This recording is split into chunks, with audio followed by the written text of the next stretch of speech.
Gravando então a partir desse instante, dando início à nossa aula. Boa noite para todos. Eu quero começar... Eu vou dar mais um tempinho para vocês pensarem naquele problema que eu coloquei no final da aula de terça-feira sobre a expressão do duplo produto vetorial em termos de um produto de dois tensores de Levi-Vito. O Samuel fez alguma pergunta para mim agora há pouco, mas eu não vou discutir aquilo nessa aula de hoje, não, tá certo? Provavelmente na aula de terça da semana que vem, tá joia? Trabalhem naquilo ali mais um pouquinho, tentem se convencer que aquela expressão que eu coloquei lá é realmente verdadeira. Eu vou colocar um exemplo, um exercício.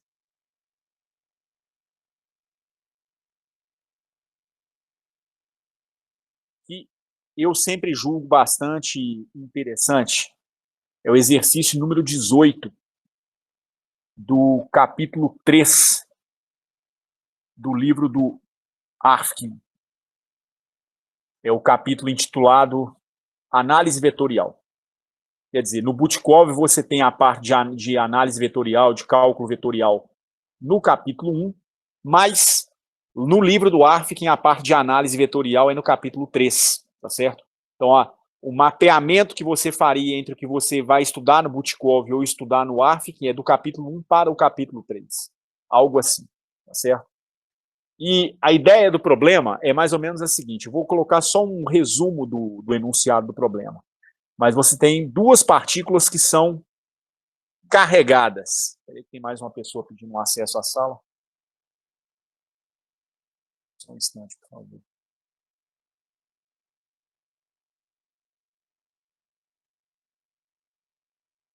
Ok. Você tem, então, duas partículas elétricas, obviamente carregadas, né? E essas partículas... Porra, mais um para entrar.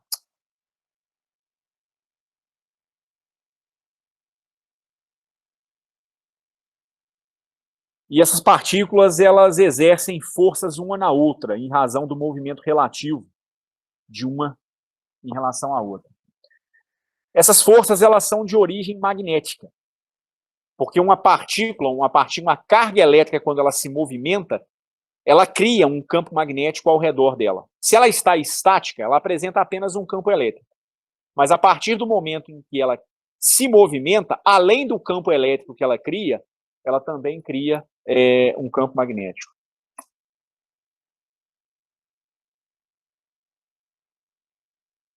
Bem, enfim. Então elas exercem forças uma sobre a outra,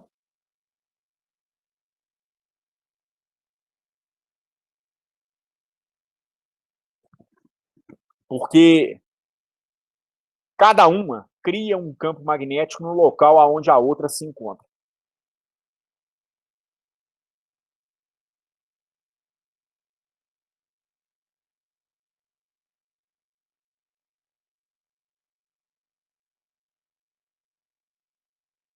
Bom,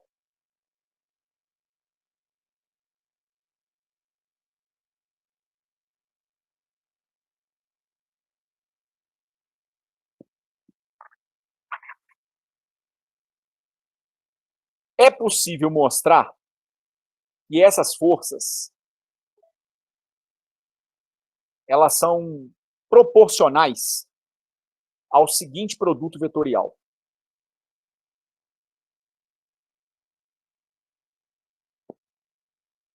Elas são proporcionais ao produto vetorial das velocidades das cargas, fazendo produto vetorial com o vetor que marca a linha de separação entre as duas cargas. E também há V1 vetorial com V2, vetorial com menos R. Quer dizer, uma força vai ser proporcional a esse duplo produto vetorial, a outra força vai ser proporcional a esse outro duplo produto vetorial. Tá certo? Aonde esse R aqui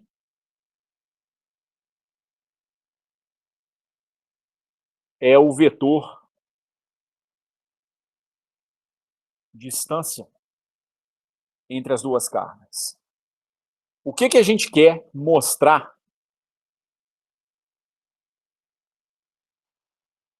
a partir dessa situação? Nós queremos mostrar a condição para que a terceira lei de Newton seja satisfeita.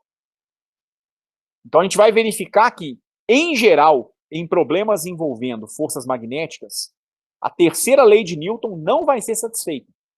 Isso tem uma implicação. Não validar a terceira lei de Newton significa que o momento linear, o momento mecânico, não é conservado. Tá certo? Porque a terceira lei de Newton, ela implica na conservação do momento linear. É da terceira lei de Newton que você deduz a conservação do momento linear. Então a gente quer mostrar que tais forças são iguais e opostas, como é exigido pela terceira lei, somente se essa condição aqui for satisfeita. Se o produto vetorial do R, fazendo produto vetorial com V1 e V2, for igual a zero. Depois eu vou fazer uma análise um pouco mais completa do que é isso. Vamos tentar provar esse resultado primeiro, tá certo? Então, essa condição, ela precisa ser satisfeita para que a terceira lei de Newton seja válida. Então, em linhas gerais, o que a gente está querendo dizer é o seguinte. Vamos imaginar que você tem as suas duas cargas se movimentando num plano. Digamos que você tem uma carga Q1 nessa posição que se move para cá. Digamos que você tem uma carga Q2, vamos imaginar que essa carga é positiva, né? E essa carga se move, sei lá, para cá.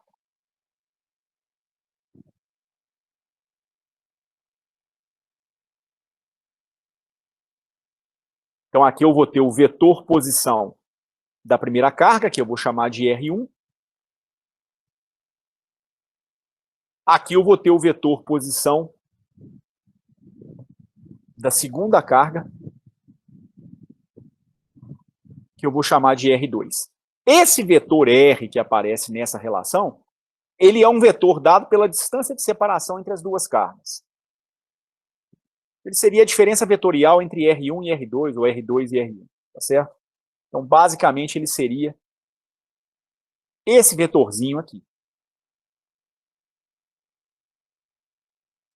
O fato é que essa carga cria um campo magnético aonde a Q2 se encontra, e a Q2 também cria um campo magnético aonde a Q1 se encontra. A presença de uma carga no interior de um campo magnético, via de regra, faz com que a carga sinta uma força magnética.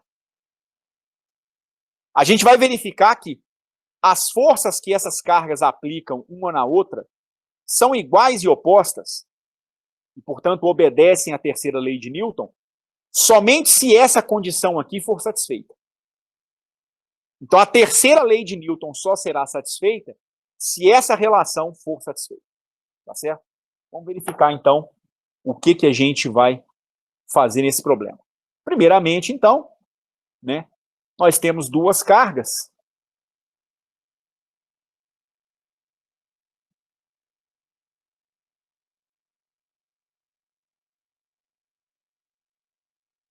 Q1 e Q2. E essas duas cargas, elas estão se movimentando com duas velocidades V1 e V2. Igual aquela figurinha que eu coloquei na lâmina anterior. Tá certo? Ora,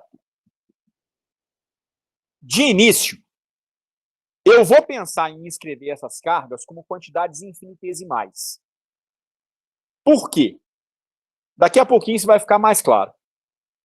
É que para calcular o campo magnético, eu vou utilizar uma lei lá da física 3, que é a chamada lei de Biot-Savart.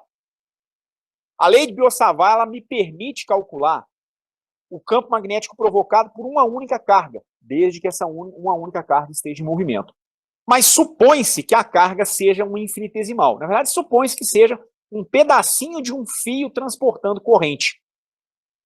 Mas uma carga elétrica, mesmo se ela não estiver num fio, mas estiver se movimentando, ela se comporta como se fosse uma corrente elétrica, tá certo? Basicamente, o que a gente tem é isso aqui, então. Primeiro, cargas num campo magnético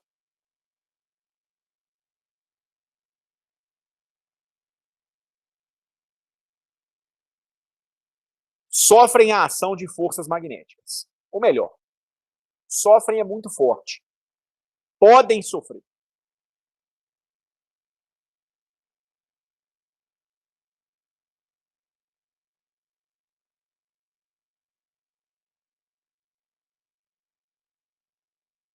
Então, isso é uma coisa que quem já fez Física 3 aprendeu. Vamos imaginar que você tem um campo magnético uniforme. Isso aqui é apenas por simplicidade, tá certo? Mas digamos que você tem um campo magnético com as linhas do campo apontando mais ou menos da minha esquerda para a minha direita. Algo como isso aqui. Eu tenho um campo magnético B orientado da esquerda para a minha direita. Digamos que eu tenha uma carga elétrica imersa dentro desse campo magnético. Digamos que essa carga se movimente para cá. Então, pelo menos nesse instante, ela tem uma certa velocidade v. O que nós sabemos a respeito da força sentida por essa carga? Em geral, você sabe lá da física 3 o seguinte, lá da eletricidade do magnetismo, você sabe que a força sentida por essa carga, ela é perpendicular ao plano formado pela velocidade e pelo campo magnético. Então, você pega os dois vetores V e B, traça um plano com esses dois vetores. Vamos imaginar que eu tenho um ângulo θ entre a orientação da velocidade e o vetor B. E você sabe que a força magnética ela vai ser perpendicular a esse plano. Sabe por quê? Porque experimentalmente você faz isso, você observa isso. Isso é um fato de natureza experimental. Para você saber para onde o sentido da força magnética aponta, você consegue obter o sentido da força magnética por meio da regra da mão direita. Então, a força magnética, ela estaria apontando nessa minha carga aqui para baixo.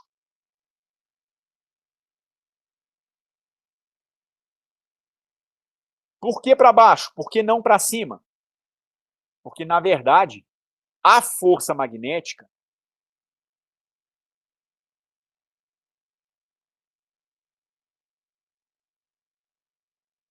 ela é proporcional ao valor da carga e ao produto vetorial da velocidade de movimento dessa carga com o próprio campo magnético.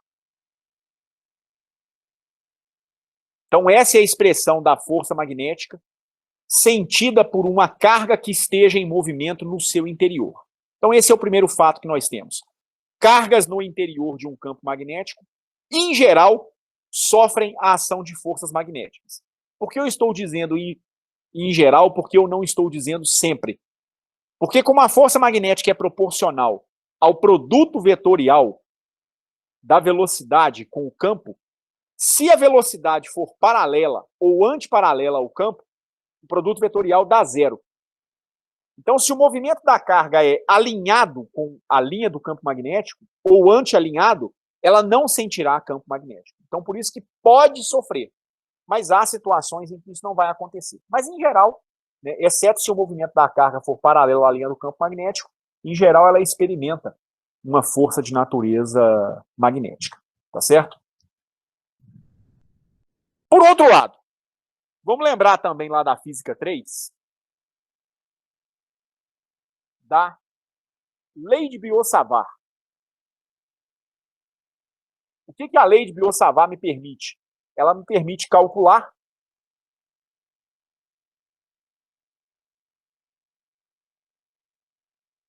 qual é o campo magnético provocado por fios transportando correntes.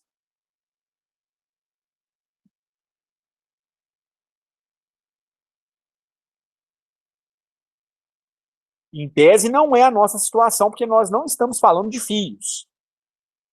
Mas o fio, na verdade, é apenas um meio material ao longo da qual a carga vai se movimentar, tá certo? De fato, não é necessário que você tenha um fio.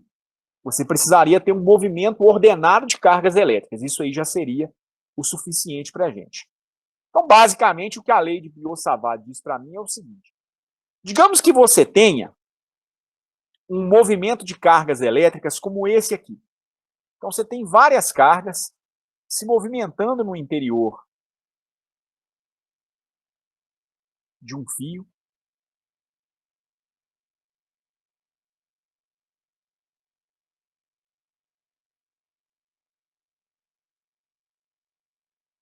Formando uma corrente elétrica no interior desse fio. O experimento mostra para a gente, a experimentação mostra que ao redor de um fio, aonde existe uma corrente elétrica, surge um campo magnético. Vamos imaginar que eu queira calcular o campo magnético nessa posição P aqui. O que eu precisaria? O campo magnético provocado nesse ponto P, ele é calculado por meio do campo provocado por cada elemento de corrente no interior desse fio. O elemento de corrente ele pode ser representado como um pequeno pedaço do seu fio. Então, digamos que eu tenha um gomo desse meu fio, onde eu tenho uma pequena quantidade de carga elétrica. Aí eu tenho um pequeno vetor associado ao movimento da corrente, que eu chamo de dl. Esse vetorzinho dl, ele é o que eu chamo de elemento de fio ou elemento de corrente. E o vetor ele está associado simplesmente ao sentido que a corrente está seguindo no interior do seu fio condutor. Você vai fazer o seguinte, então, para calcular o campo magnético que esse elemento de fio provoca nesse ponto P. Então, eu vou chamar de dB, o campo magnético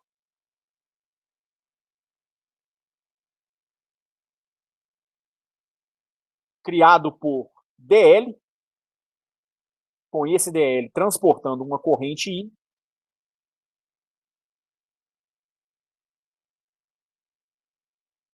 naquele ponto P.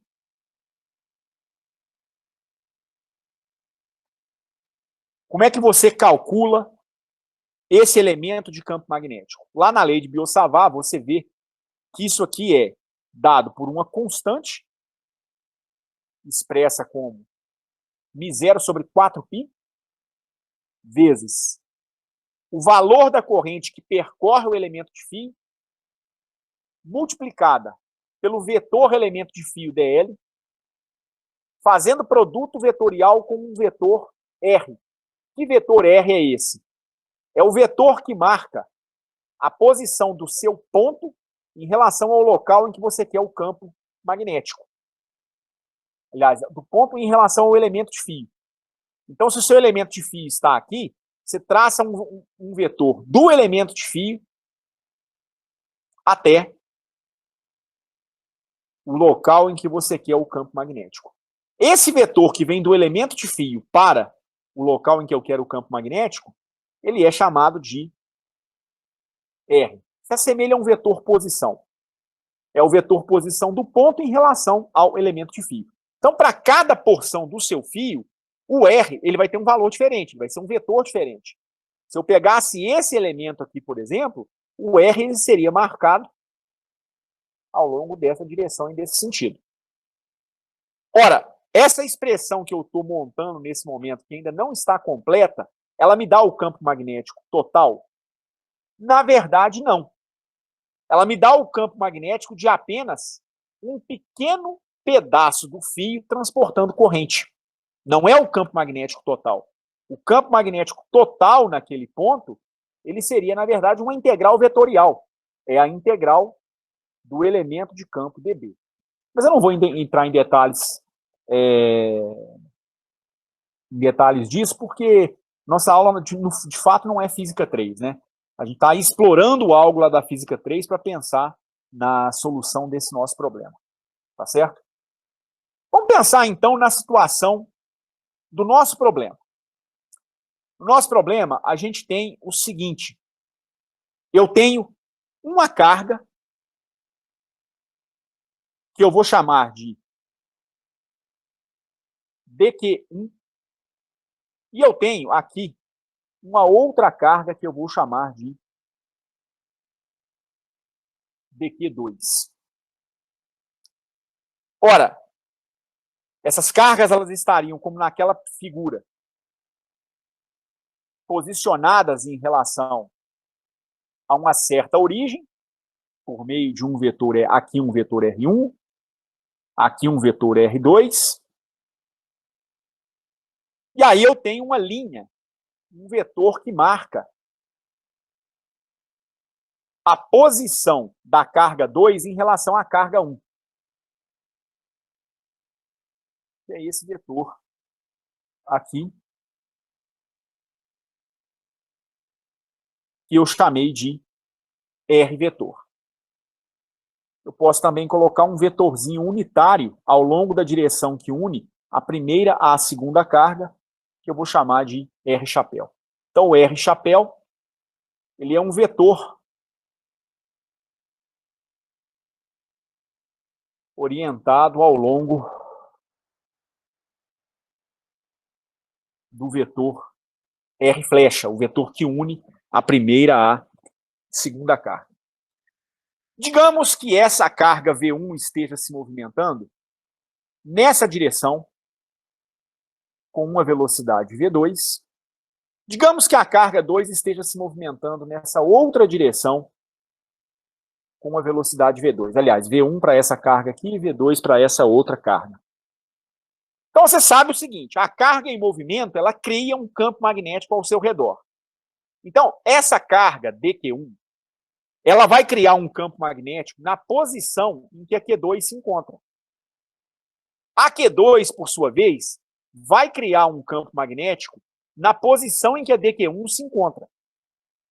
E é um fato experimental que cargas colocadas dentro de um campo magnético sentem a presença de uma força magnética provocada por esse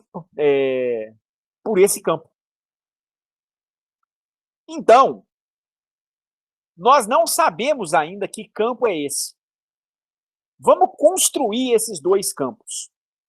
Eu vou, então, primeiro montar o campo magnético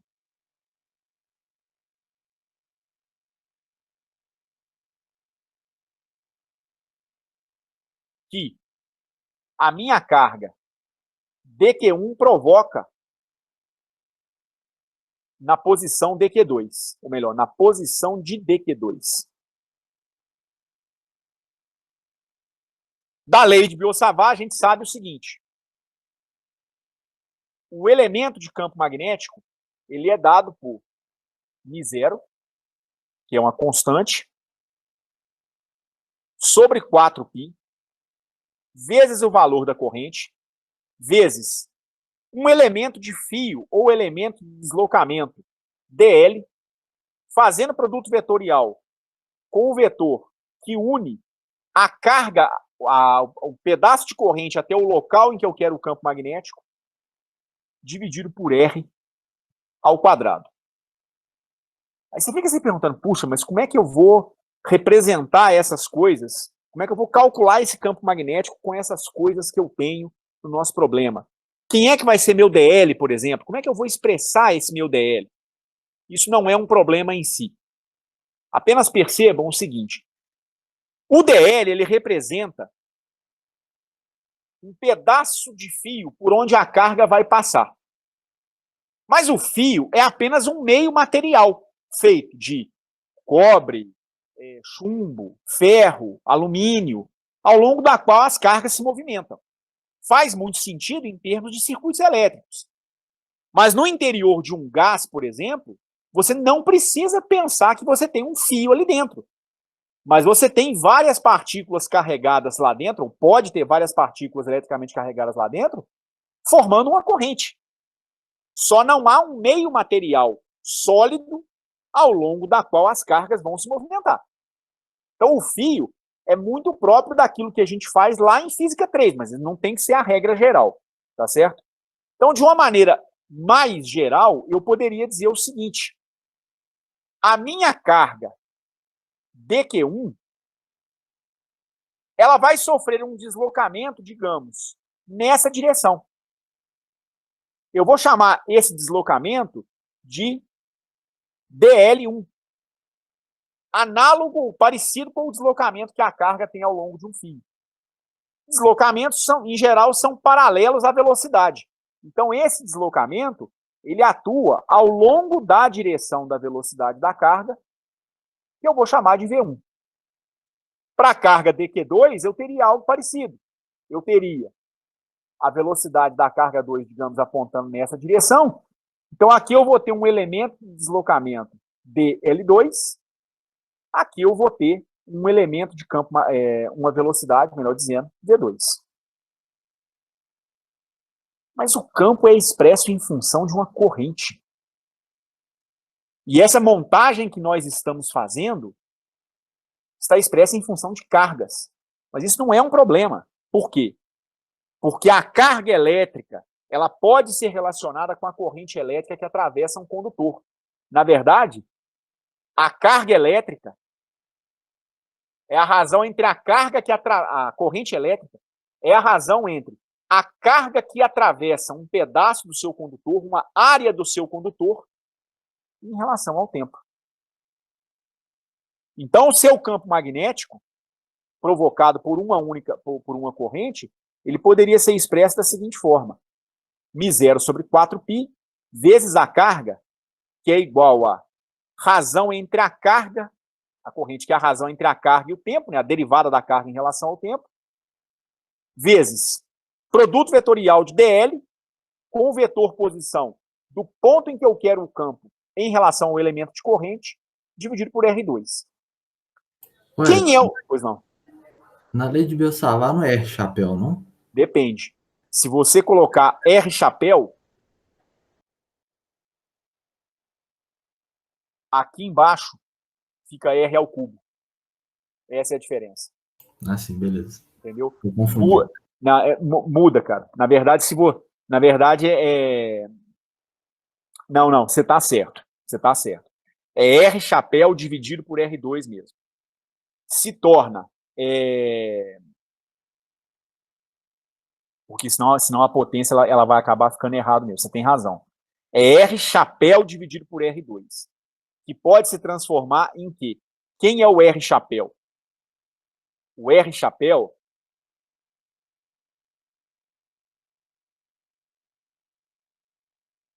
o vetor unitário na direção R, ele é igual ao vetor R dividido pelo seu módulo, que é o próprio R. Então ficaria dl vetorial com R vetor dividido por R multiplicado por R2. Aí fica R3 no denominador. Então dá dl vec R vetor dividido por R3. Ou dl vec R chapéu dividido por R2. Oi, Samuel. Nesse caso, então, R chapéu, você está considerando do vetor posição entre as duas cargas, né? É um não vetor... da origem. Não. É um vetor unitário ao longo da linha que une a primeira e a segunda carga. Ah, não, beleza. Então, o R vetor mede a distância de uma carga em relação à outra, você traçaria um vetor unitário ao longo dessa mesma linha, que é definido como aquele vetor unitário R chapéu, né? Ele é igual ao R flecha dividido pelo módulo de R. Tá certo? Mas o Kevin tem razão. A Biot-Savart, em geral, se você utilizar a expressão da lei de Biot-Savart caindo com o quadrado da distância de separação entre o ponto e o elemento de corrente, vai entrar R chapéu aqui no numerador. Mas se você trabalhar com o cubo, aí vai entrar o próprio R vetor, tá certo? É simplesmente pela definição de vetor unitário. Ok? Obrigado por observar, Kevin. Mas quem é o DL? DL é um elemento de deslocamento. como que você escreve um elemento de deslocamento quando uma partícula tem uma determinada velocidade? Isso a gente sabe lá da mecânica. O deslocamento infinitesimal é o produto da velocidade de movimento do objeto pelo intervalo de tempo infinitesimal em que ele cumpriu esse deslocamento. Então, meu DL poderia ser expresso como sendo V vezes dt. Velocidade da carga multiplicada pelo intervalo de tempo dt, fazendo produto vetorial com R chapéu dividido por R2. dt é um escalar. Então, a gente poderia escrever o elemento de campo magnético como sendo μ0. Nesse caso, está considerando a carga 1 ou 2? Aqui eu não considerei carga nenhuma ainda. Porque aqui eu estou calculando uma expressão geral para o campo magnético provocado por uma carga infinitesimal em movimento. Num segundo momento que eu vou colocar os índices, o Samuel. Entendeu? Primeiro, eu estou obtendo só uma expressão do campo magnético que uma carga qualquer cria quando ela se movimenta no espaço. Tá certo? Tá certo. Depois eu vou voltar na situação do problema, aí eu vou identificar direitinho de qual carga nós estamos tratando. Mas se for, por exemplo, o campo magnético provocado pela carga 1, aqui entraria o dQ1. Se for o campo magnético provocado pela carga 2, aqui vai entrar o dQ2. Basicamente vai ser isso. Ok? Ok. Então eu posso reordenar os termos nesse cálculo do campo magnético da seguinte maneira. Isso dá a derivada da carga em relação ao tempo multiplicada pelo elemento de tempo dt, que multiplica produto vetorial de V com R chapéu dividido por R2. Quem vai ser, então, o elemento de campo dB? Ora, em que se transforma a derivada da carga em relação ao tempo multiplicada pelo elemento de tempo dt? Você pode tratar isso como uma fração, mas a maneira mais rigorosa de você fazer isso é enxergar que isso é o diferencial total de uma função. É a variação da quantidade de carga num elemento de fio quando passa-se um intervalo de tempo dt. Então, isso aqui é a quantidade de carga que atravessou aquele elemento de fio. Então, o dB ele vai ser igual a μ0 sobre 4π vezes dq vezes o produto vetorial da velocidade da carga com o vetor R chapéu dividido por R ao quadrado. Isso pensando em quê? Em uma carga dq que esteja se movimentando com uma velocidade v, e você quer saber o campo que essa carga em movimento provoca nesse ponto P aqui. Então você teria um vetor que aponta da carga para o ponto, e você vai ter um vetor unitário apontando ao longo dessa direção, que é o seu vetor R chapéu. Então o grandão, o vetor completo que vem de dq para o ponto em que eu quero o campo magnético, é o R flecha.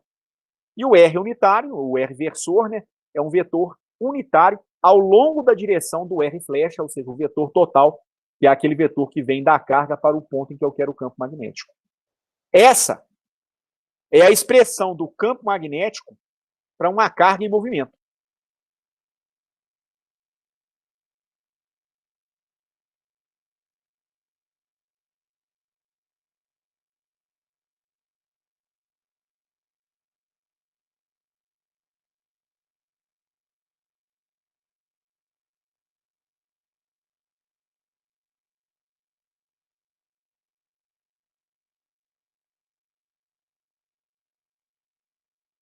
Vamos, então, juntar as duas coisas para a gente fazer o cálculo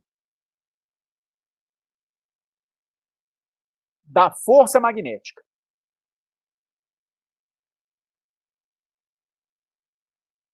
A força magnética que é sentida por uma carga no interior de um campo magnético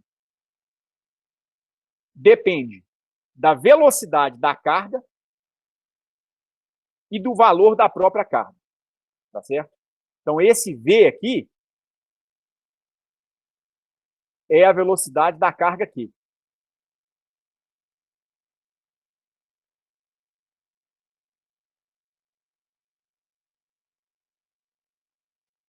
Ok? Então, vamos lá. Vamos calcular a força magnética que a carga 1 exerce na carga 2. Vamos tentar montar essa expressão. Agora eu quero a força magnética que a carga 1 exerce na carga 2. Isso vai ser igual a quê? Já que é a carga 1 que exerce na carga 2, eu estou falando o seguinte: a 2 está se movimentando no interior do campo magnético criado pela carga 1. Então, essa carga aqui, nessa expressão, não é a carga que está provocando o campo magnético, não. Ela está sentindo o efeito desse campo magnético. Então, aqui, eu quero a força que 1 exerce em 2. Então, a força magnética que 1 exerce em 2 é o quê? Essa carga é a que sente a força. Vai ser, então, a Q2.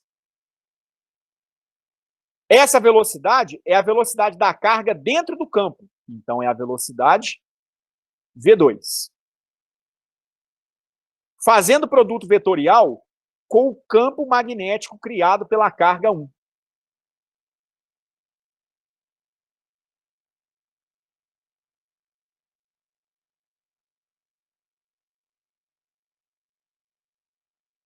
Então, a força magnética que 1 exerce em 2 é igual a Q2 vezes produto vetorial de V2 com B1.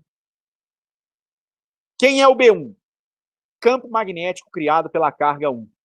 Que da lei de Biot-Savart seria igual a μ0 sobre 4π vezes o valor da carga que criou o campo, Q1, vezes o produto vetorial da velocidade da carga criadora do campo, que é V1, vezes o vetor unitário, aliás, fazendo produto vetorial, né? Com o vetor unitário R chapéu. Quem que é o R chapéu? Isso dividido por R ao quadrado. Onde o R chapéu é o vetor que aponta, é um vetor unitário,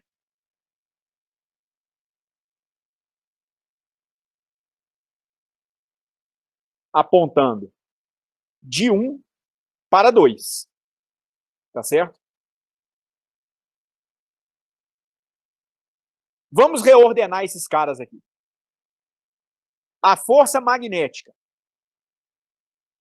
que a carga 1 em movimento exerce na carga 2 em movimento, vale o que, então? μ0 sobre 4π, que é uma constante, vezes. As cargas são quantidades escalares. Carga não tem sinal. Aliás, carga não é vetor. Q1, Q2 dividido por R ao quadrado. Vezes produto vetorial de V2 com V1 vetorial com R chapéu. Olha o duplo produto vetorial aparecendo aí.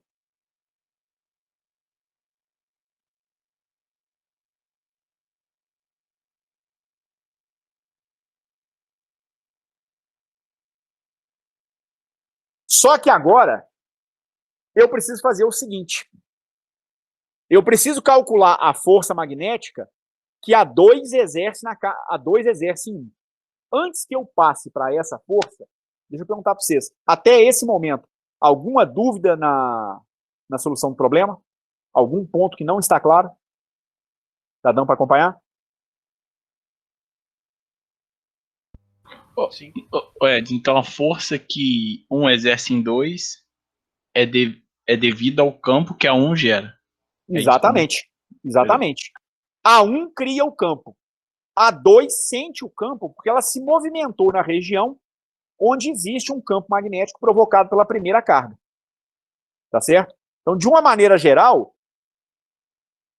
a gente vai poder dizer o seguinte: a força magnética de uma carga I e uma carga J, escrito dessa maneira, isso aqui é a força magnética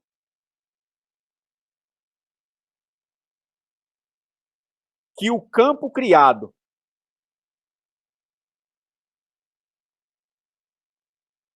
por I exerce em J. Então, o primeiro índice é a carga criadora do campo, o segundo índice é a carga que vai receber a força magnética. Tudo bem? Ok, Samuel? Ok. Bom, vamos dar sequência então.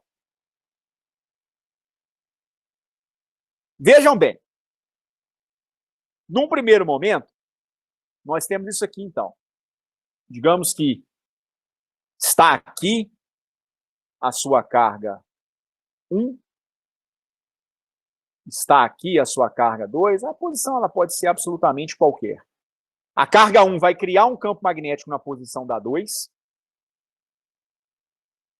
Você vai ter um vetor que marca a posição da 2 em relação a 1.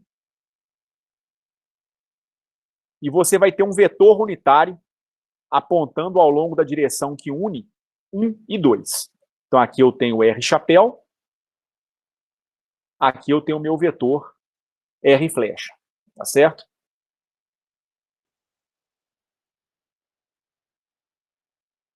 Então, veja.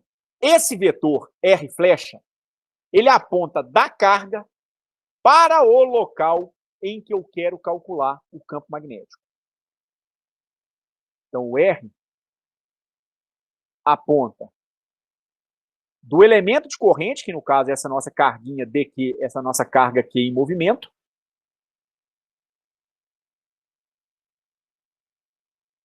para o local onde queremos o campo.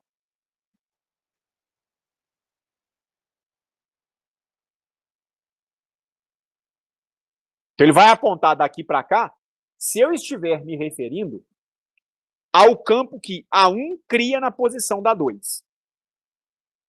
Mas se a 2 também está em movimento, porque ela também tem uma certa velocidade V, é V1 para uma, V2 para outra, né?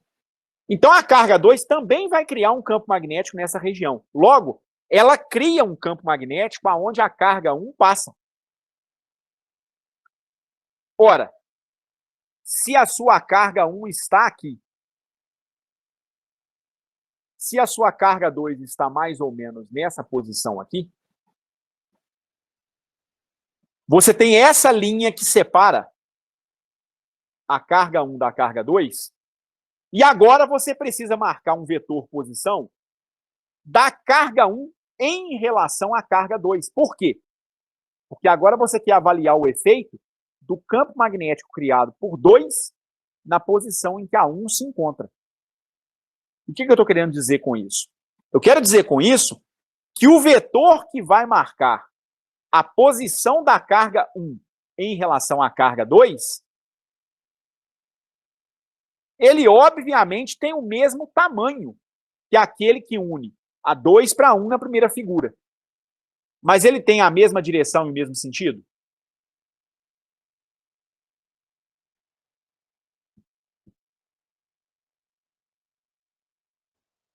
Não. Direção tem. A direção é a direção da linha que une as cargas. Mas o sentido é contrário. Então, enquanto eu chamei de R o vetor que une a 2 com a 1, pensando no campo criado pela 1 nesse ponto, aqui eu deveria pensar no vetor menos R flecha. Um vetor que é oposto ao R flecha. Logo, eu deveria pensar num vetor unitário que aponta em sentido contrário. Menos R chapéu. E agora, se eu quero calcular a força magnética que a partícula 2 exerce na partícula 1, eu devo colocar a carga 1 porque ela é que vai receber a força, vezes a velocidade de movimento que ela possui nessa região aonde a carga 2 criou um campo magnético, eu vou chamar essa velocidade de V1, fazendo produto vetorial com o campo criado por qual objeto? Objeto 2. Perceberam a diferença? Anteriormente, eu tinha colocado a carga 2 sentindo o campo magnético. Ela se movia com a velocidade V2. E quem que gerava esse campo magnético? A carga 1. Por isso que eu coloquei B1. Agora, quem sente o campo magnético é a carga 1. É ela que se move com a velocidade V1 numa região onde tem um campo criado pela carga 2. Tudo bem até aqui?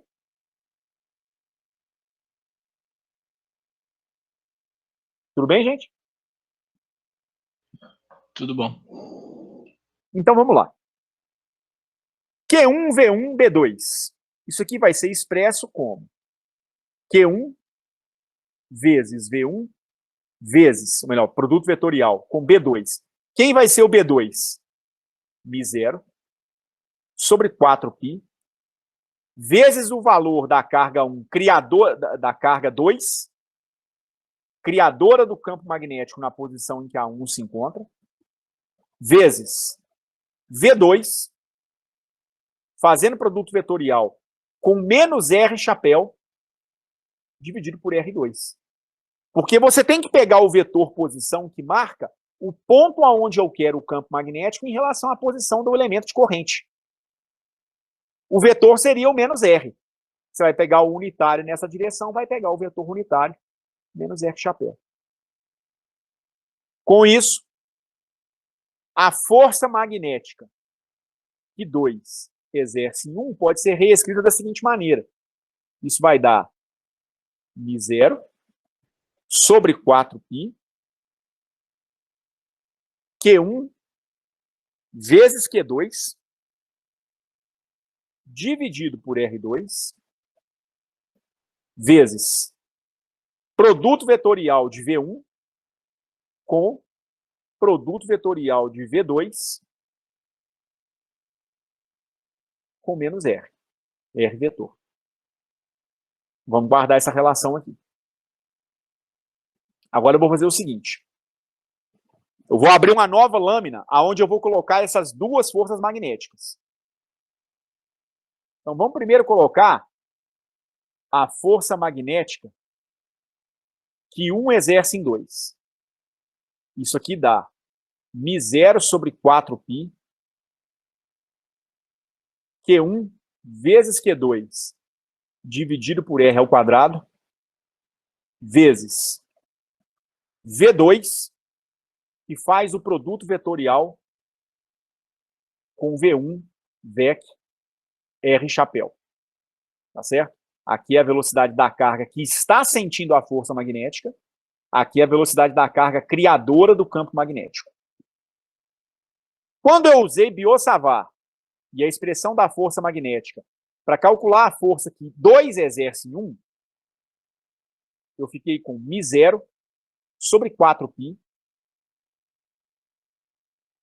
Q1 vezes Q2 sobre R ao quadrado, V1, fazendo produto vetorial com V2, produto vetorial com menos R chapéu.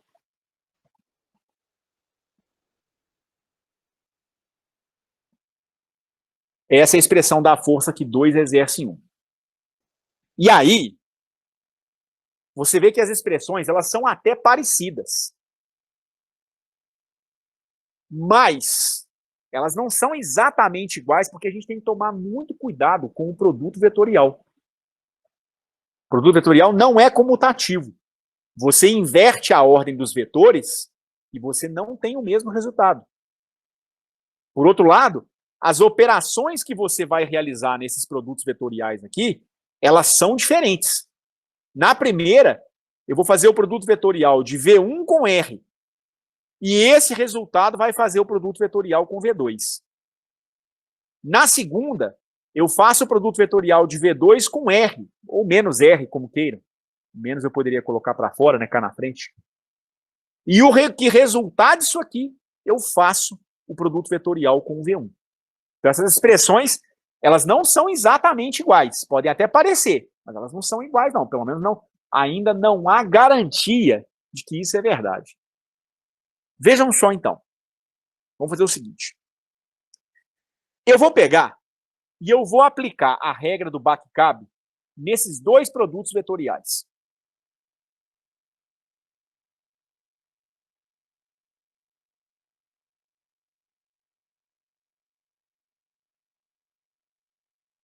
O que me diz a regra do Baccabi? Baccabi é uma regra para você fazer o cálculo direto de um duplo produto vetorial. Se você vai fazer o produto vetorial de A com B vex C, isso aqui é igual a o vetor B A escalar C menos o vetor C A escalar B. Então, como que você poderia escrever a força magnética que a partícula 1 exerce na partícula 2? Você vai ter uma constante, que eu vou chamar de beta, vezes esse vetor vai ser meu vetor A, esse vai ser meu vetor B, e esse vai ser meu vetor C. Então, você vai ter beta, que multiplica. O B é identificado com o V1. V1 que multiplica V2 escalar R. R chapéu. Menos R chapéu, que multiplica V1, aliás, V2 escalar V1, né? Mas aqui a ordem não é relevante, não, porque é produto escalar. Mas só para a gente fazer rigorosamente como está acima, me daria isso aqui. Quem é esse beta? É essa constante, μ0, sobre 4π, Q1, Q2 sobre R2. Então, eu poderia expressar a força magnética que 1 exerce em 2 dessa maneira. Então, ela estará alinhada entre o plano formado por V1 e R. Vamos calcular a força magnética que a 2 exerce em 1 e vamos ver, então, o que vai acontecer. Vamos calcular a força magnética que 2 exerce em 1. Isso aqui vai dar menos beta, eu vou puxar essa constante cá para frente, então vai dar menos beta. Aí agora, para o meu segundo produto, duplo produto vetorial, o V1 vai ser o vetor A, o V2 vai ser o vetor B e o R vai ser o vetor C. O menos eu já coloquei cá na frente, ok? Então isso vai dar beta que multiplica V1, produto vetorial com V2 e com C, você vai aplicar o Baccabi. V2, fazendo produto escalar com V1 e R, aliás, V2 multiplicando, né, o produto escalar de V1 com R, menos o CAB, que é o R escalar com V1, V2. Certo? R, A é o C, A, B. Então, vejam, o que a gente determinou para o duplo produto vetorial na aula de terça-feira? A gente concluiu que o vetor resultante ele deveria ser localizado no plano formado por B e C. Quando você olha para essa relação, você percebe que a força magnética que 1 exerce em 2 está no plano formado por V1 e R versor. Já a força que 2 exerce em 1 está no plano formado por V2 e R versor. Isso já é o suficiente para você perceber que essas forças não estão apontando na mesma direção e no mesmo sentido. Aliás, elas não estão apontando na mesma direção. Então, a terceira lei de Newton, em princípio, já está sendo violada. Você já não tem a satisfação da terceira lei de Newton nesse momento. O que é bastante curioso, né? Porque talvez seja a primeira vez que vocês estejam visualizando algum problema em que a terceira lei de Newton é violada. Bom, o que acontece com um par ação e reação? Sempre acontece isso aqui. Toda vez que você tem pares ação e reação, entre duas partículas que interagem, entre várias partículas, né? Se você tem a força que a partícula I exerce na partícula J, e se você soma isso com a força que a partícula J exerce na partícula I, esse resultado dá zero. Porque essas forças têm o mesmo módulo, a mesma direção, mas elas têm sentidos contrários. Então, os pares ação e reação, eles, em geral, se anulam. Isso significa o quê? Eu vou somar essas duas forças magnéticas e verificar o que vai acontecer. Quando a gente somar essas duas forças, a gente vai ver que esse anulamento não vai acontecer de imediato. Mas vamos lá. E estou somando, então, vetorialmente, a força magnética que a carga 1 exerce na 2, mais a força magnética que a carga 2 exerce na carga 1. Então, você vai ter um fator beta que pode ser colocado em evidência, que multiplica V1, vetor, que multiplica o produto escalar de V2 com R versor.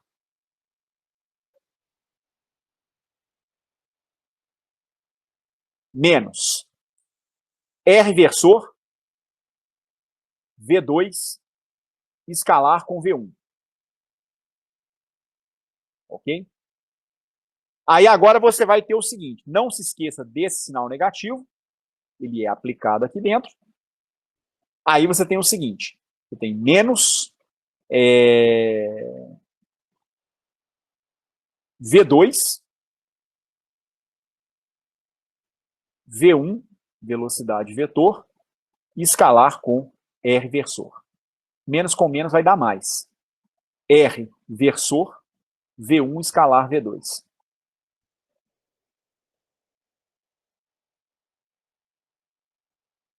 Haverá uma simplificação, porque esse termo proporcional ao produto escalar de V1 com V2, ele aparece nas duas parcelas, nas duas forças, mas ele vai ter sinal contrário. Aqui ele é positivo para a primeira força, aqui ele é negativo para a segunda força. Já vai ajudar bastante.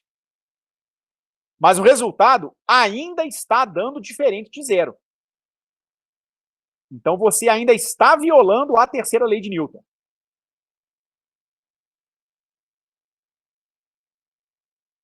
Então você vai ter a força magnética que 1 aplica em 2, mais a força magnética que 2 aplica em 1, igual a, escrevendo a constante abertamente agora, μ0 sobre 4π, vezes o produto das cargas sobre a distância que as separa ao quadrado, que multiplica V1, V2, escalar R, menos V2, V1, escalar R. Essa é a expressão final da sua força magnética. Tá certo? Não está se anulando. Mas vejam bem. Essa combinação que eu tenho aqui, ela tem uma cara danada de duplo produto vetorial. É um vetor multiplicando um produto escalar entre dois vetores. Aí você recombina os caras, dá um vetor multiplicando um outro produto escalar. Então vamos tentar transformar isso aqui num duplo produto vetorial.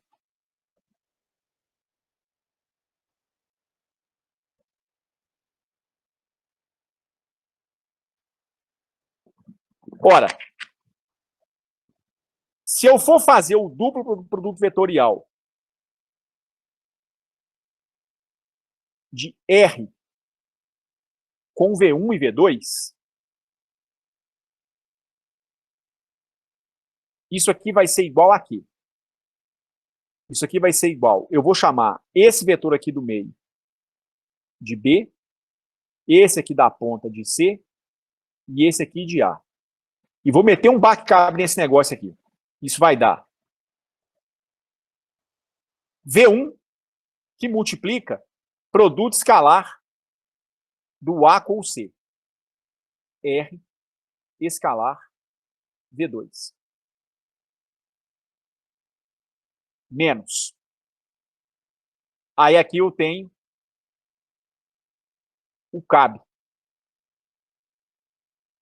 V2 que multiplica A escalar B. Então, R versor escalar V1. Olha que negócio sensacional.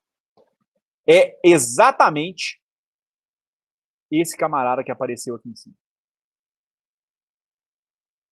Ele é um duplo produto vetorial. Por quê? Porque apesar da ordem dos produtos escalares estar invertida, o produto escalar ele é comutativo. Fazer V escalar R ou R escalar V me retorna sempre o mesmo resultado. O produto vetorial que não é comutativo. Você inverte os vetores e você não tem o mesmo resultado.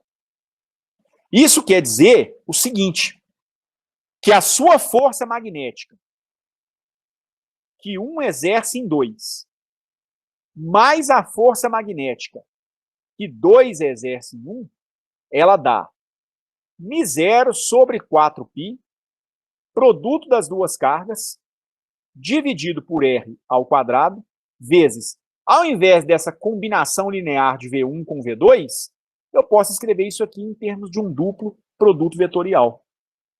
R vetorial com V1, vetorial com V2. Vejam bem, se nós desejamos que a terceira lei de Newton seja satisfeita, o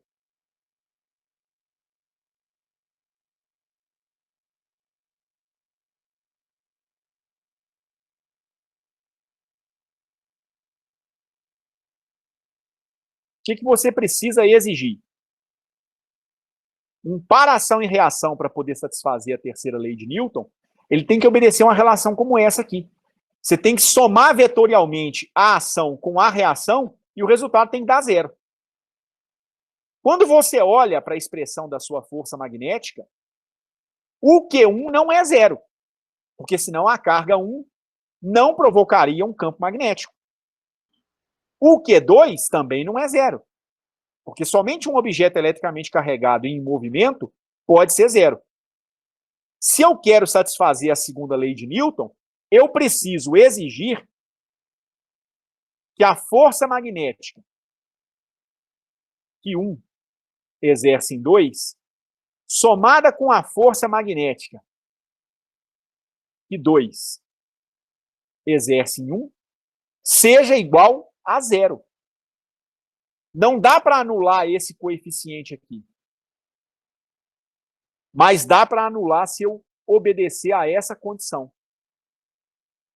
É possível provocar o anulamento dessa soma de forças magnéticas, ou seja, do par ação e reação de forças magnéticas, se você tiver o duplo produto vetorial de R com V1 e V2 igual a 0, que é a condição proposta no problema, lá no nosso enunciado. Essas forças elas são proporcionais a esses produtos vetoriais, mas tais forças são iguais e opostas somente se o R, produto vetorial, com o V1, produto vetorial com o V2, for igual a 0. Há uma diferença muito pouco significativa, porque aqui eles pediu para expressar o resultado em termos do vetor posição de uma carga em relação à outra, o R flecha. Nós expressamos o nosso resultado em termos do R versor. Não tem problema nenhum, né? Porque o R versor, o vetor unitário na direção de R, é o R flecha dividido por R. Então, com isso, eu mostraria que R flecha, fazendo produto vetorial com V1, fazendo produto vetorial com V2, se isso for zero, você satisfaz a terceira lei de Newton. Samuel, pode falar, meu caro. Então, para satisfazer a terceira lei de Newton, V1 e V2 tem que ser paralelo? Essa é uma condição. Uma possibilidade é essa. Ou esse cara, ou esse produto vetorial é zero. Então agora vamos interpretar esse resultado fisicamente. O que isso significa?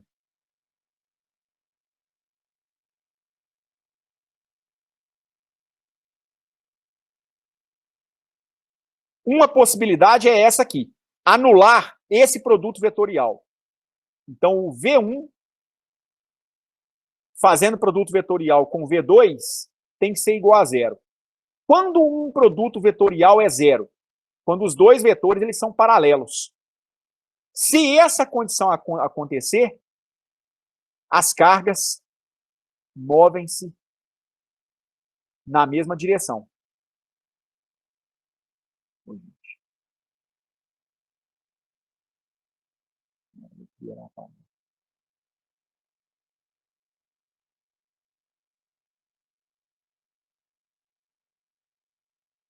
Então, ou você tem as cargas se movimentando num sentido de aproximação, ou você tem as cargas se movimentando num sentido de afastamento. Nos dois casos, as velocidades elas são paralelas. O duplo produto vetorial, o produto vetorial de V1 com V2 vai dar zero. Essa é uma condição para que a terceira lei de Newton valha no cenário de forças magnéticas. As cargas têm que se movimentar em sentidos paralelos. Então, se você tem, por exemplo, não duas cargas, mas se você tem dois fios transportando corrente elétrica, é possível mostrar que um fio exerce uma força magnética no outro fio, e vice-versa. Se os fios forem paralelos entre si, então, ou as correntes se movimentam na mesma direção e no mesmo sentido, ou na mesma direção, mas sentidos contrários. Sendo os fios paralelos, as velocidades de movimento das cargas são paralelas. Aí a terceira lei de Newton é satisfeita.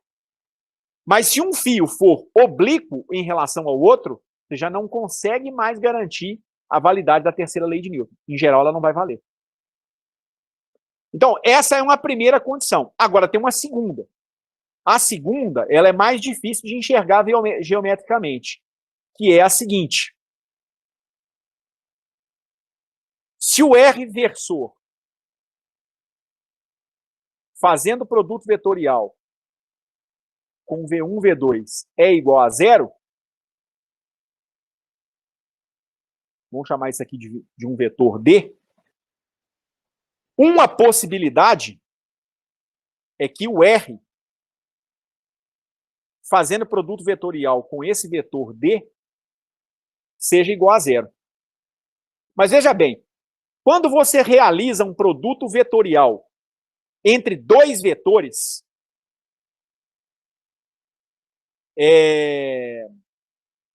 quando você realiza um produto vetorial entre dois vetores, você não forma um plano com esses dois vetores?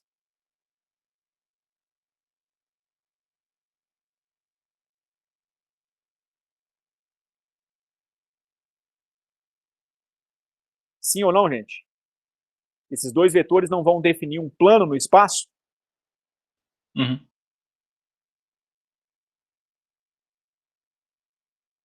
Essa possibilidade talvez seja até mais trivial. Acho que ela vai acontecer sempre. Uma possibilidade é a seguinte. Esse vetor R, ele tem que ser paralelo a esse plano. Na verdade é o seguinte. O produto... Tô falando bobagem. O produto vetorial desses dois vetores, ele vai gerar um terceiro vetor que é perpendicular ao plano formado por eles. Que eles formam um plano é verdade. Agora, esse vetor D, ele vai ser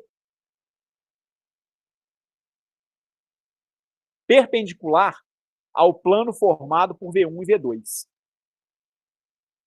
Então, o R deveria ser paralelo a D.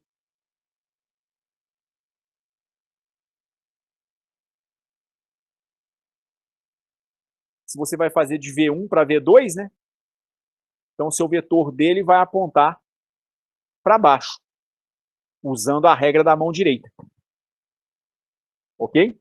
Põe a sua mão direita ao longo do V1, gira a mão direita do V1 para V2, teu polegar vai apontar para baixo. Mas eu pergunto para vocês, essa segunda situação é possível de acontecer?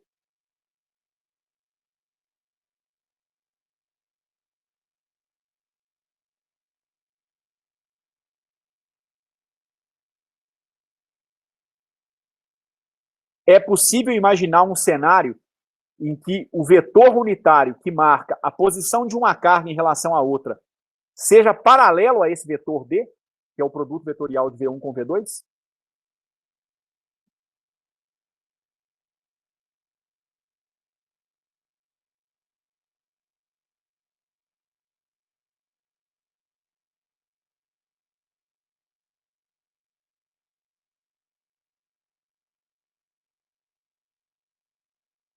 É impossível, gente.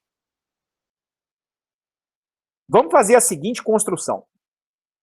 Imagina que essa linha aqui representa a linha pela qual a carga 1 se movimentou. Então, digamos que a carga 1 esteja se movimentando nessa direção e nesse sentido. Então, para cá, aponta o vetor velocidade da carga 1. Vamos colocar aqui para a nossa direita o sentido de movimento da carga 2. Então, digamos que a carga 2 esteja se movimentando para cá.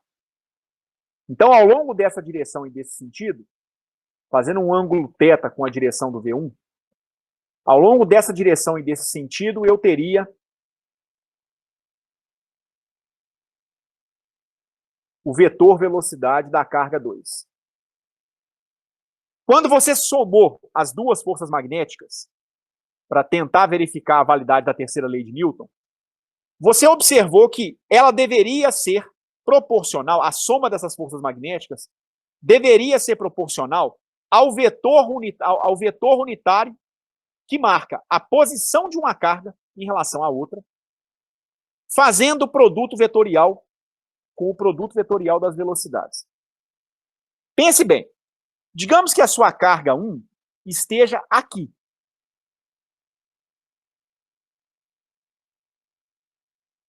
Digamos que a sua carga 2 esteja aqui, para um determinado momento.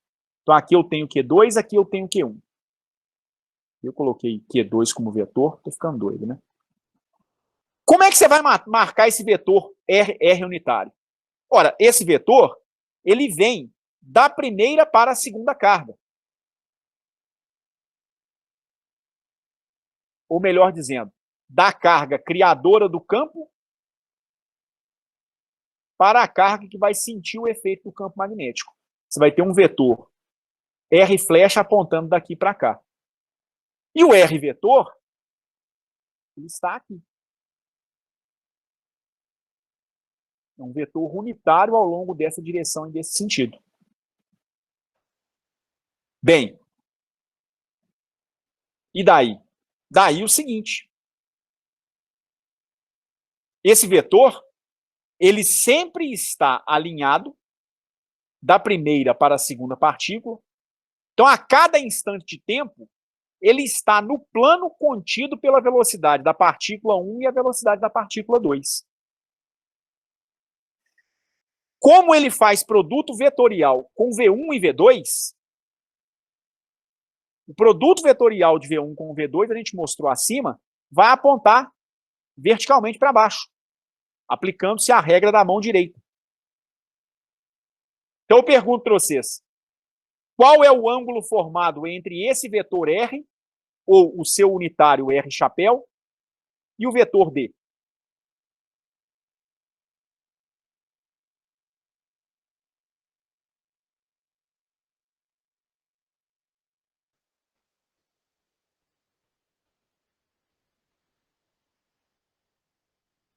É 90? 90. Qualquer linha que você passar aqui ela vai ser perpendicular, gente, ao D. Por quê? Porque o plano formado por V1 e V2 é perpendicular ao vetor resultante do produto vetorial de V1 com V2. Então, todas as linhas que você traçar imersas nesse plano serão perpendiculares a esse vetor. Então, ele deveria ser paralelo a D, que é o produto vetorial de V1 com V2. Ele consegue ser paralelo a D? Não consegue de maneira nenhuma. Não é possível ter o vetor separação de cargas paralelo ao vetor que representa o produto vetorial de V1 com V2. Então, essa situação 2, ela é uma situação impossível de acontecer.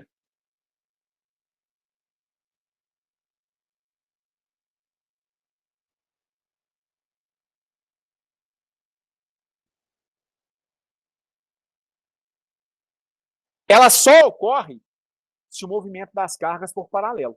Mas aí você já tem a situação 1. Quer dizer, o que nós estamos concluindo?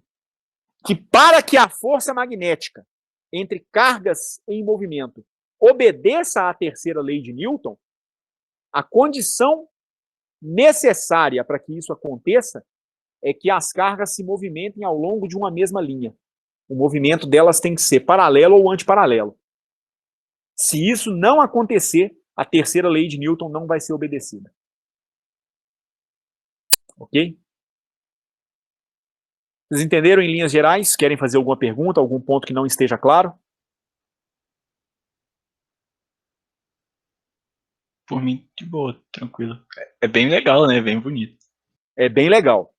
E isso tem uma implicação muito profunda. Porque é o seguinte, a partir do momento que a terceira lei de Newton deixa de ser válida, você não consegue mais garantir a conservação do momento linear. A conservação do momento linear, ela é demonstrada na mecânica através da validade do princípio de ação e reação. Furou a validade do princípio de ação e reação, a conservação do momento linear vai furar também. Aí, lá na frente, lá em Mecânica Clássica 2, talvez vocês vão ver que é possível definir um outro tipo de momento que se conserva, que depende do momento linear, mas não é o momento linear. É um momento linear que a gente chama de momento linear canonicamente conjugado ao campo magnético. Ele depende do momento linear, mas ele depende também do campo magnético. Mas eu não vou entrar nessa seara aqui, não. Um dia, quando vocês fizerem Clássica 2, a gente pode discutir esse negócio. Mas o que é bonito nesse problema, né, é a utilização do duplo produto vetorial para a gente verificar como é que a terceira lei de Newton poderia ou não ser validada, né? A gente viu que ela só pode ser validada se o movimento das cargas for paralelo. Fora isso, não tem validade. Ok? Ed, Pois não, Kevin. eu vou fazer uma pergunta, não sei nem se ela cabe aqui nessa aula, Sim. mas se isso poderia trazer uma reflexão mais profunda da própria força magnética, porque ela tem uma dependência com a velocidade, né? Sim. Se você pensar dentro de referenciais inerciais que têm velocidade constante, a própria força pode mudar, porque ela tem a dependência da velocidade ali. Repete sua pergunta, por favor, Kevin. Eu não entendi a conexão que você quis fazer entre força. Eu entendi, é óbvio, é uma força dependente da velocidade, só que na sequência você falou a respeito de uma conexão com referenciais inerciais. Isso eu não entendi. É porque, assim, né, dependendo do referencial, a velocidade vai mudar, né? Mas eu penso assim, a aceleração supostamente deveria ser constante para todos os referenciais inerciais, né? Ela não vai mudar. Aceleração, né? sim. Mas, então, a aceleração, que pela segunda lei de Newton, ela teria uma relação com a força, né? Então, se a própria força mudar com a velocidade, isso faria com que ela tivesse diferentes acelerações em diferentes referenciais, mesmo sendo inerciais? Não, na verdade é o seguinte, eu não estou entendendo a sua pergunta dessa forma. Digamos que o seu campo magnético seja variável com o tempo. Se o seu campo magnético for variável com o tempo, obviamente a força magnética vai variar também. Concorda? Como é que você pode Sim. fazer um campo magnético variável com o tempo? Basta você ter uma bobina aonde você tem uma corrente elétrica que percorre essa bobina e a corrente varia com o tempo. E se a corrente for dependente do tempo, o campo que ela gera é dependente do tempo também. Ok? Sim. Mudou o campo, então, vai mudar a força. Vai mudar a força, vai mudar a aceleração. Mas um observador colocado em um referencial inercial, ele vai olhar para essa carga e ele vai conseguir acompanhar o movimento da carga, dizendo quais as variações de aceleração que ela vai possuir.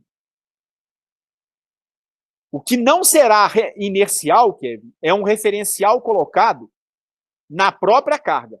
Esse não é inercial, porque ele vai ser um referencial acelerado. Inclusive se a aceleração for constante.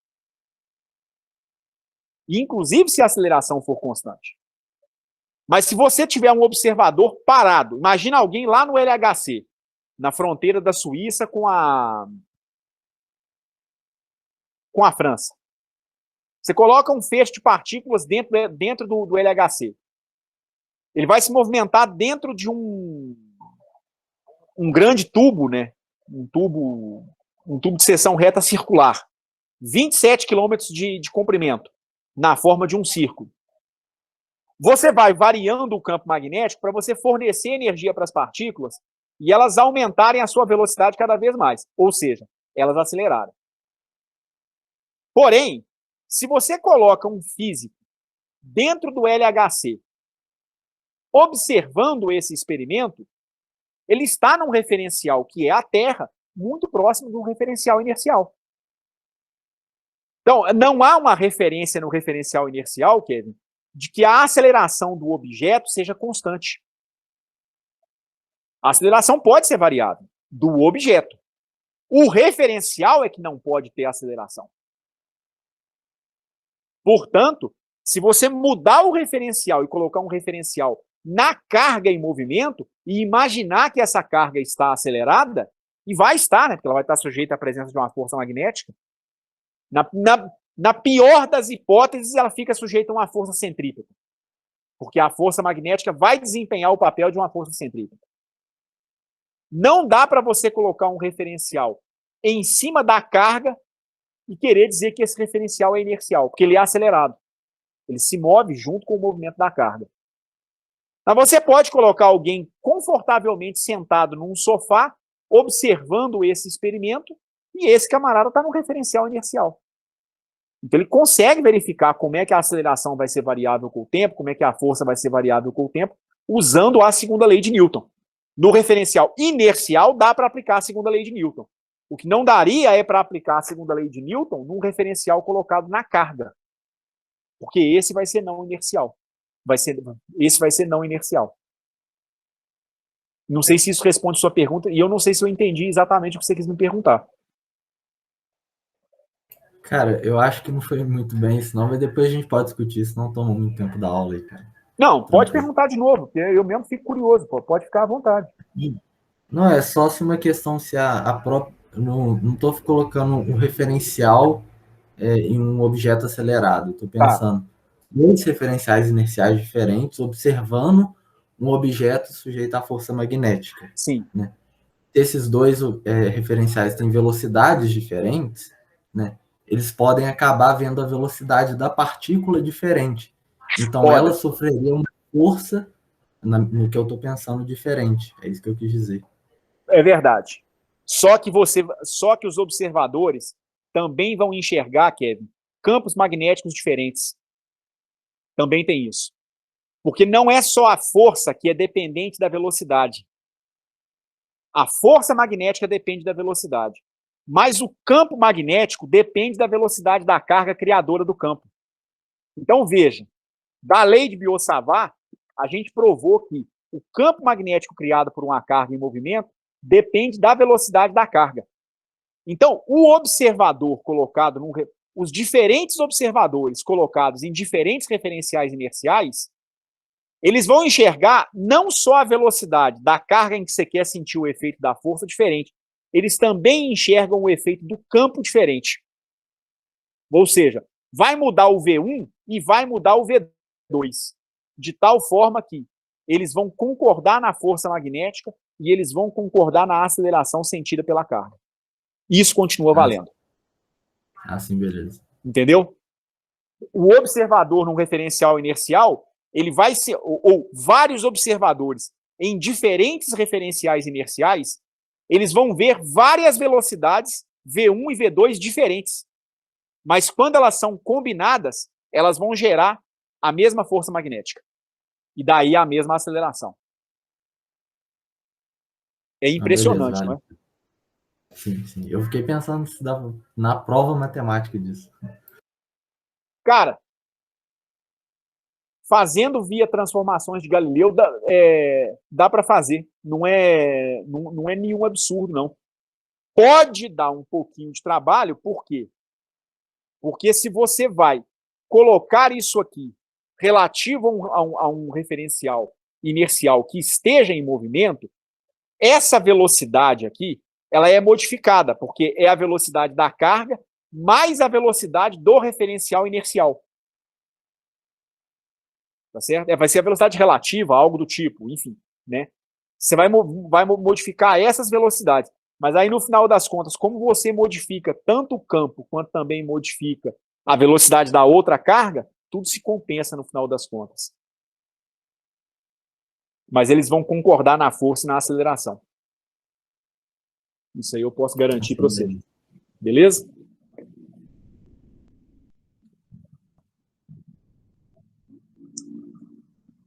Ok, gente?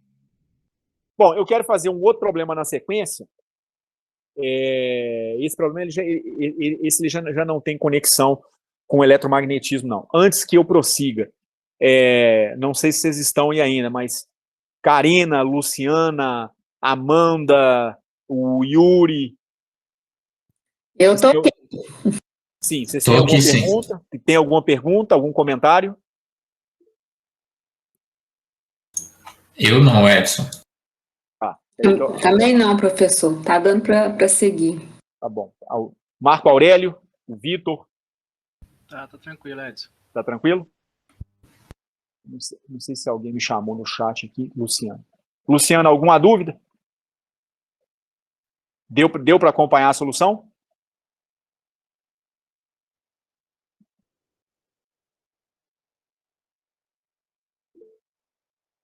Eu insisto, gente, o seguinte.